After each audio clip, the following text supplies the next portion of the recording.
Hello and welcome to barely scripted.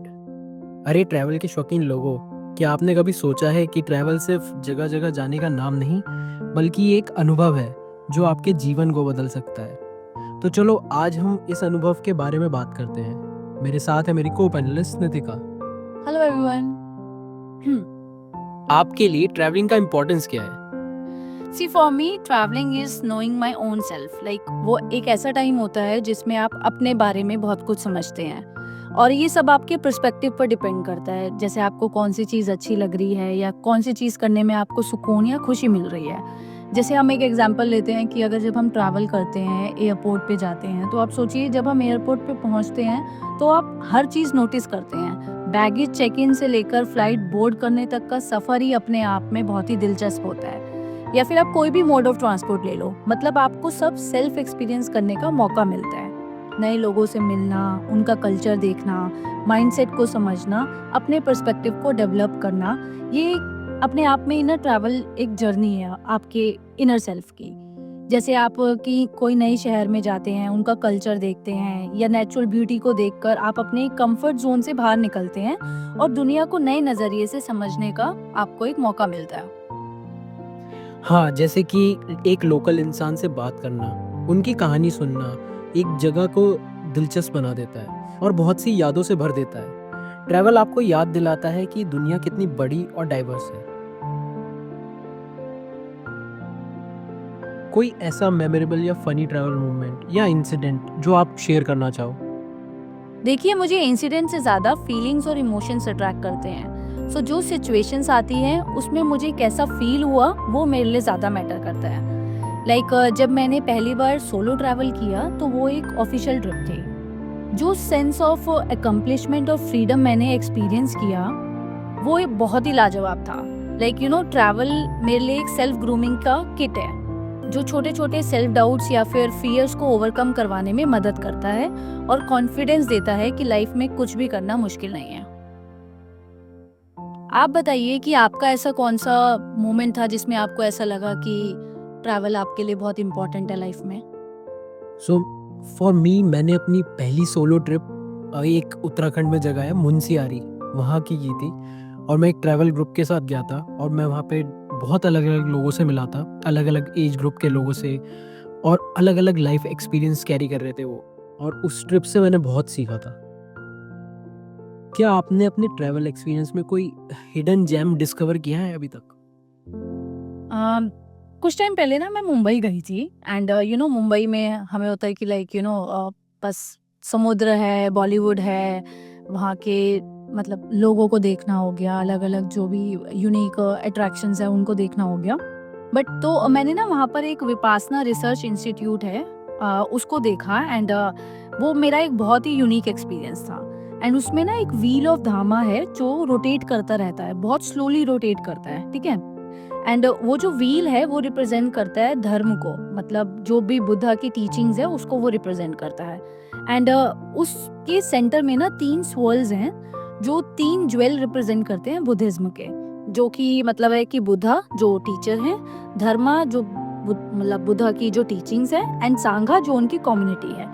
ये वाला experience ना मेरे लिए बहुत ही यूनिक था, क्योंकि वहाँ पर जो भी लोग थे, एक आपको ना एक पीस और शांति दिख रही थी। वहाँ पर पूरा माहौल इतना शांत था और हर कोई ना उनकी वाइब को सोक इन कर रहा था। एंड वहाँ पर हर वॉल पे कुछ ना टीचिंग्स लिखी हुई थी बुद्धा की, और एक कोट ऐसी है जो मुझे ना लाइक मेरे माइंड में क्लिक कर गई थी और अभी तक भी मुझे वो याद है। कोट कुछ ऐसी है: this is the law of nature which no one can escape. A defilled mind remains agitated, an unstained mind is happy. ये it sounds very interesting, but इसको आप थोड़ा सा एक्सप्लेन करेंगी एक सिंपल लैंग्वेज में?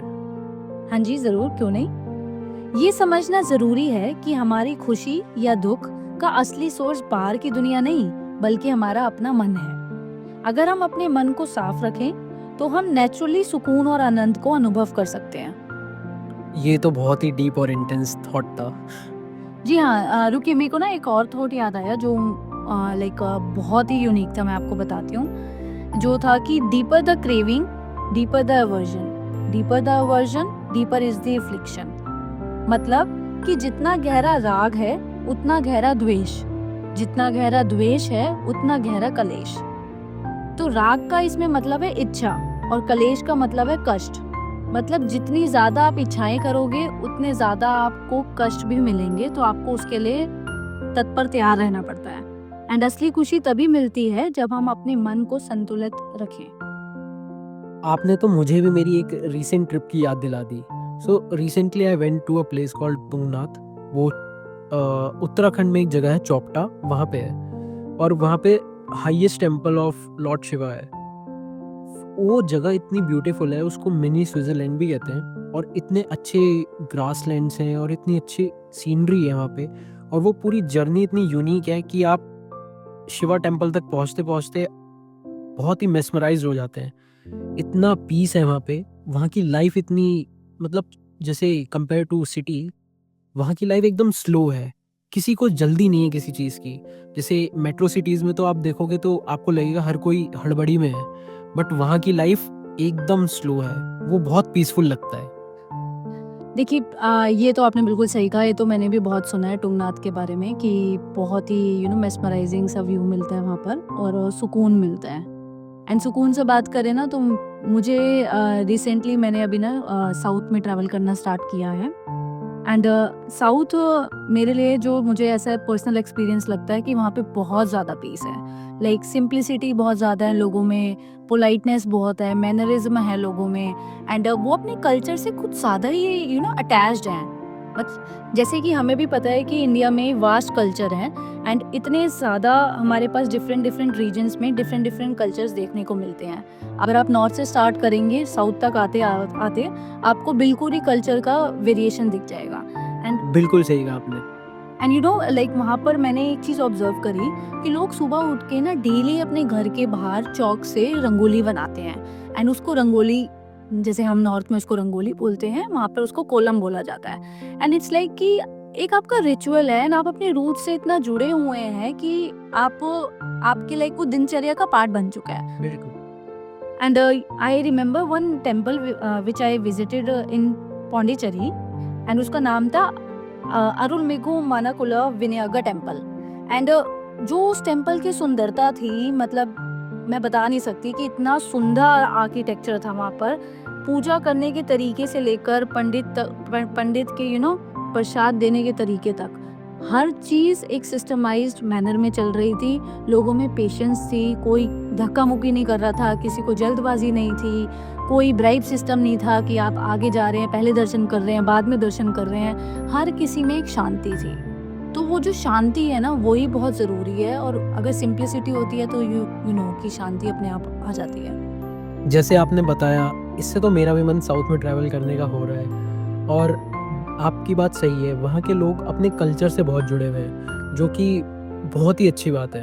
हाँ जी, मतलब हर चीज़ में एक रस भाव है, तो ज़रूर ट्रैवल करना चाहिए। एंड इंडिया हमारा देश ही एक ऐसा है कि जहाँ पे कल्चर को बहुत इंपॉर्टेंस दी जाती है। तो हमें अपनी रूट से जुड़े रहना चाहिए और हर एक स्टेट को विजिट ज़रूर करना चाहिए। क्या आपने कभी सोचा है कि ट्रैवल सिर्फ जगह जगह जाने का नाम नहीं, बल्कि ये एक अनुभव है जो आपके जीवन को बदल सकता है। सो आई एम प्रिटी श्योर आपने कुछ तो लिखा होगा ट्रैवल के बारे में। हाँ जी, लिखा तो ज़रूर है। हाँ हाँ, तो फिर देर किस बात की। अपनी सोच को तभी खोल पाओगे जब सामने वाले के व्यू पॉइंट को खोजना चाहोगे। एक्सपेरिमेंट इतने करो कि एक्सपीरियंस में ऐड होते जाएं। जिंदगी बहुत हसीन है अगर आप अपने साथ खुद खड़े हो जाएं।